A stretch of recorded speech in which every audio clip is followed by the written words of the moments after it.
Здравейте хора, аз съм Алекс Негеймър, познат като Алекс. Ако видеоклипа ви хареса, дайте палец нагоре, ако видеоклипа не ви хареса, дайте палец надолу. Абонирайте се за каналите ми в YouTube, коментирайте хубави коментари, последете ме в Facebook, Instagram и други социални мрежи. И гледайте видеоклипа до края. Това ще... Моето слоя така. Така, тази игра принципно, ако някой днес примерно ви попита дали следите първенството по минуте, това наречено волейбол, едва ли ще се, че това става въпрос за волейбол. През ума става за волейбол, но когато през 1895 година играта е създадена и се нарича така. Наречена на името на създателици Уилям Г. Морган, Монотеда, и е позната по това име, докато професор Алфред Халфстед, професор в същия университет, който е като създател на този спорт и той не дава думата волейболът. През първите години, т.е. на играта, се съдържа неопределен брой подавания на топката между играчите на един отбор. Да кажем, т.е. имат право на много пъти да го направят това, да го кажем, и да си подават. Така. Тя се променя след като по време в волейбол в турнира в Филипините, играчите от един отбор правят рекорд с 52 докосвания, т.е. подавания, наречени помежду си, което е удължи в срещата до много време.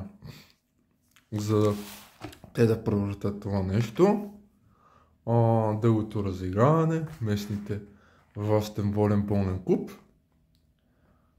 прибягва до хитрост, като въвеждат правото на трите докосване, т.е. могат да докосват само 3 пъти. 1, 2, 3. Това е. Така. Забивката, тъй като тя забивката е толкова популярен днес, прием, отбелязване на точка в волейбол не е съществувало до момента. Т.е. не е нямало до момента това. По време на волейболен бой, пак в Филипините, нападателят на един отбор не е изпълнява изключителен могъщ и силен удар над мрежата на противниковия отбор. От този момент играчите изпълняват забивки, започват да се наричат бомберко, а забивките бомба се наричат, да. Либерто, както викат в волейбол. Той е дефансивен, той игра в защита. Бейла игра, той се отличава от останалите играчи с различен цвят на екипа си и по-нисък кръст.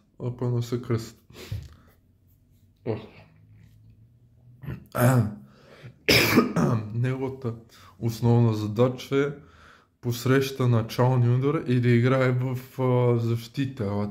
Това е. Тя е много популярна, което всички я гледат. И гледат се от мъже и жени. Както се вижда, има и кайкът е плажен. Но кайкът за всичко това са го направили през 1895 година, това, което се е случило. Той е наречена през това момент, който е наричало и това плане също, да, просто това е кайкът и на олимпийски игри. Хубаво, така че да справи, така че да, това е най-великият също спорт, който аз се тренирам. И ако ви хареса, дайте палец, ако ви не хареса, дайте палец много, абонирайте се за каналите в YouTube и дайте хубави коментари. И това ще от мене.